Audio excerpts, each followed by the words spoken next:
Coming up tonight on the Channel 11 News at 10, a brutal double murder stuns Park Avenue tonight. An Indian prince and his wife are found dead inside their posh apartment in a building that prides itself on security. We'll have a live report. We'll go live to Los Angeles for the latest on the Rodney King deliberations. The National Guard is now standing by there as day 3 comes and goes, still no verdict.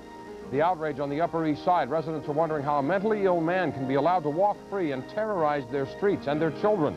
We'll update you on the deadly prison takeover in Ohio. 6 are dead, 8 are hostage. Opening day for the Yankees at the stadium, and a preview of how the brand new Superman characters will look. All 4 of them. Channel 11 News at 10. Next.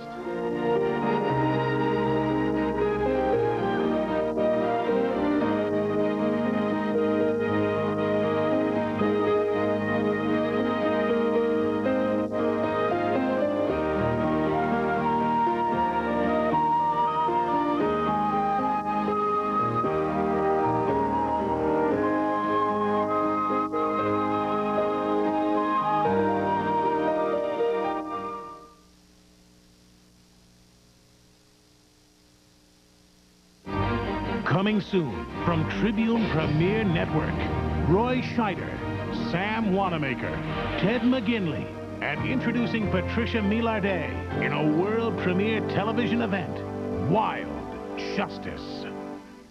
Roy Scheider stars as Colonel Peter Stride, former commando leader for NATO's Atlas program. The kidnappers are demanding a ransom of $200 million. When an act of heart-stopping heroism costs him his career.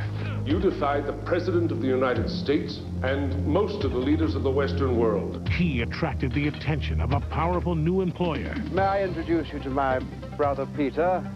Peter, this is Baroness Altman. How do you do? Baroness Magda Altman, who sought revenge for her husband's murder at the hands of the world's most notorious terrorist. Does the name Caliph mean anything to you? He has turned terrorism into a commercial enterprise. I want you to find Caliph for me.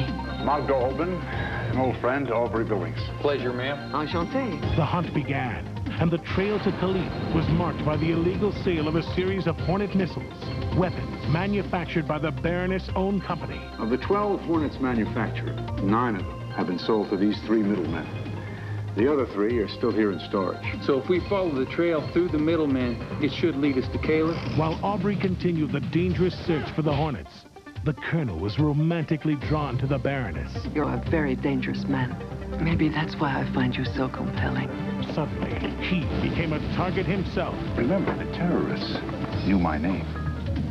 Caliph knows who I am. He doesn't like people getting too close, Colonel. Now, one man's defiant stand for justice threatened his entire world. Melissa's been kidnapped. I just don't understand their game plan. The price for saving his daughter, the life of Dr. Kingston Parker, head of the Atlas program. He wanted you to kill me? I was prepared to. Suddenly, he discovered the woman he loved was a suspect. We are convinced that Magda Altman is a vicious international criminal known as Caliph.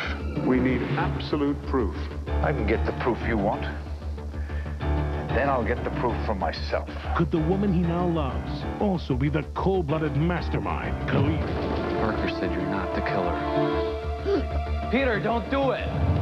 Suddenly, he's rocked by a shocking betrayal. Why were you involved? The network is worldwide and growing.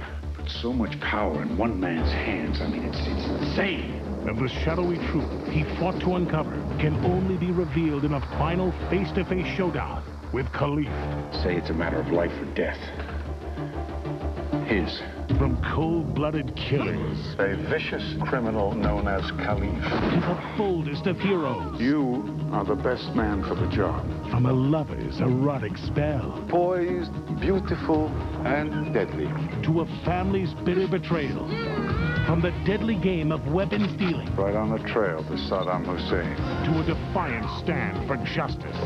We'll be prepared to strike as soon as we're in position. Brace yourself for a world of international intrigue, where even the closest of friends Nobody's safe. can be the deadliest of enemies. Roy Scheider, People who kill people Khalif's got a whole army to choose from. Sam Wanamaker. No one who has ever seen the face of Khalif has lived. Ted McGinley. I will be back. And introducing Patricia Milardet You're the man I've been looking for. in a world premiere event.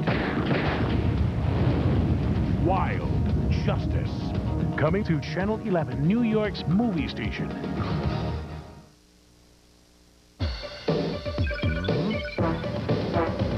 And now, Heidi Tom, Jack Cafferty, Jerry Gerard with sports, and Bob Harris with the weather. The Emmy Award-winning Channel 11 News at 10. Good evening. Heidi has the night off. I'm Stephanie Shelton. The mystery of royalty found dead on Park Avenue. The hunt is on tonight for the killers of a prince from India and his wife. Police say it's not clear how or why they died. Marvin Scott's on the story, though. He's standing by live outside the couple's posh apartment building at 61st and Park Avenue, and he has the latest for us. Marvin? Jack, it's a real whodunit that has police and people who live in this fashionable Park Avenue building mystified tonight. A bona fide Indian prince and his wife found dead in their 5.5-room apartment, and there are no signs of forced entry. The male, he's an Indian prince, was found lying in the living room face up. He had a neck wound. The female was found lying on her back in the living room, in the bedroom. There is no apparent cause of death for her. The fully clothed bodies were found this morning by a maid after she entered the 4th-floor apartment of this exclusive condominium at 60th Street and Park Avenue. The man identified as Indian Prince Chitrish Teddy Ketkar, described as a millionaire financier, and his wife of 10 years, Naneshka. He was 57, she 72. They were last seen alive on Friday. The building prides itself for its high security, TV cameras all around, and a 24-hour doorman. There were no initial reports of any unusual activity, and that has police baffled. Nobody is let in without clearing through the doorman. There was no forced entry. Detectives questioned neighbors and employees of the building. Police say there could have been a struggle because they did find blood in several locations of the apartment. And while it's still too early for a motive, police say the apartment had been ransacked. Drawers were pulled out, closets were opened. Was it a total, was the thieves or thieves in there for any long period of time? I would say no. Neighbors described the couple as nice, neighborly types. Confident, self-possessed, business-like people. I mean, nothing really very unusual. He's very gentle and very pleasant and always complimentary. Police are not ruling out anything tonight. While it does have all the signs of a double murder, perhaps after the couple's surprise burglars, police say it also could have been a murder-suicide, and that they won't know for sure until after an autopsy determines just how Princess Naneshka Ketkar met her death. I'm live on Park Avenue. This is Marvin Scott. Now back to Jack and Stephanie in the studio. Marvin, thank you. An attack on a baby by a homeless person over the weekend brings to the surface a far bigger problem. As Barry Cunningham tells us, there may be many homeless people, like the man charged, left to roam the streets who really belong in psychiatric hospitals.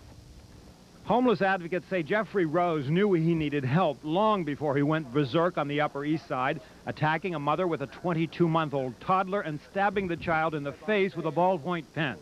Caseworkers at the neighborhood homeless center on East 77th Street say they referred Rose to Bellevue Hospital, where he returned with a letter stating that he was not a danger to himself or others and that he'd been given an antipsychotic drug, Haldol. In such situations, we will readmit a person to the center. Did you know when he came here that he had a criminal record?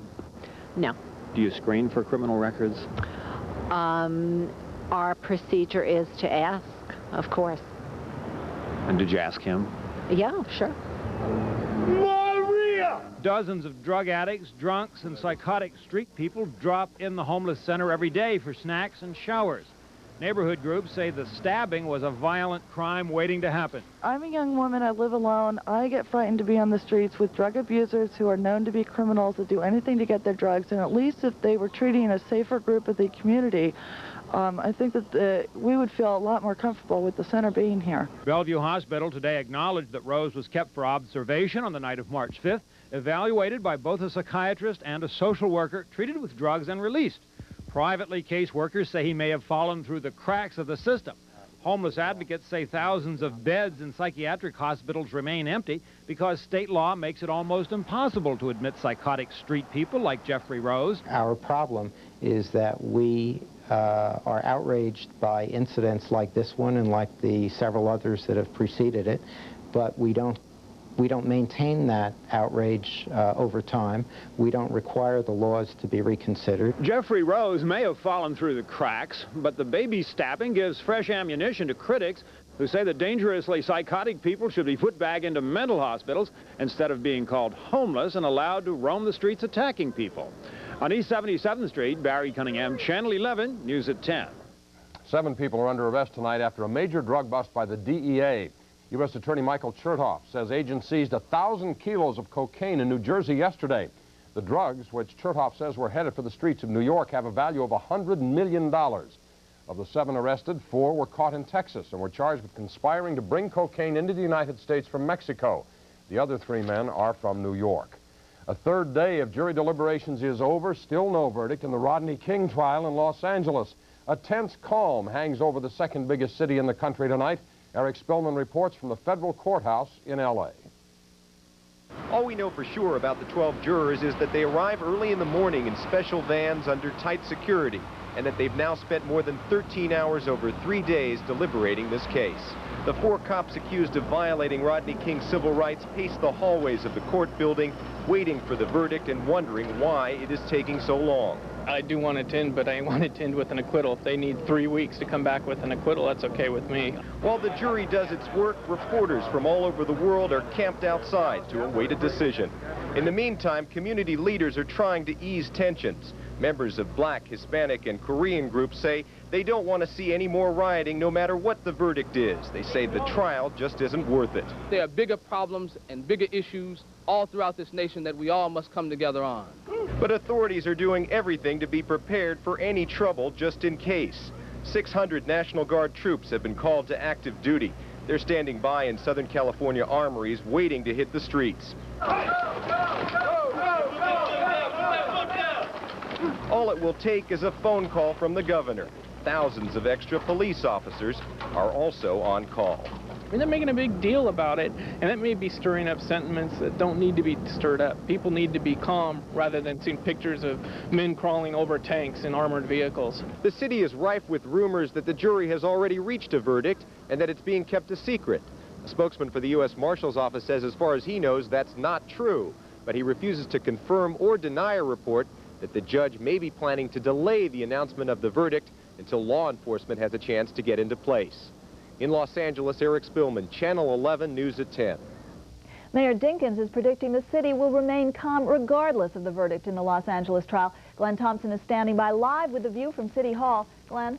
Well, Stephanie, last year New York City was for the most part spared the violence that rocked Los Angeles, and tonight as we wait for the verdicts to come in, City Hall is working overtime to once again try to head off any violence. I think what we're talking about here tonight is the responsive mechanisms between the government agencies and the people who are out there in the community. 3,000 miles away from the hot seats of 12 Los Angeles jurors, community leaders in New York gathered tonight, planning ahead to try to prevent a repeat of the violence that racked Los Angeles from hitting close to home. Trying to work with people who have let's say, ill feelings about possibly the verdict and things that may come about. We're trying to keep them from building up the tension that was once built up in the past. We're trying to avoid that. Mayor Jenkins believes the city is well equipped to handle any outbreaks of violence, but he isn't taking anything for granted. He says he'll have advance notice of any verdict and will take to the streets if necessary. Still, he believes New Yorkers will keep the peace. We have to be careful, of course. But I say continually that violence is the answer to nothing. It just doesn't solve problems. You know the expression, an eye for an eye and a tooth for a tooth will sooner or later leave us all blind and toothless. One of the key elements to peace intervention is directly addressing the city's youth. New York City has established a youth hotline which leaders here believe will help vent frustration and keep city agencies well informed of potential hotspots. That's what happened the last time. People kept their feelings inside, and instead of doing something productively, they just burst it out. We're one of the mechanisms being used to help to calm the crisis if in the event there is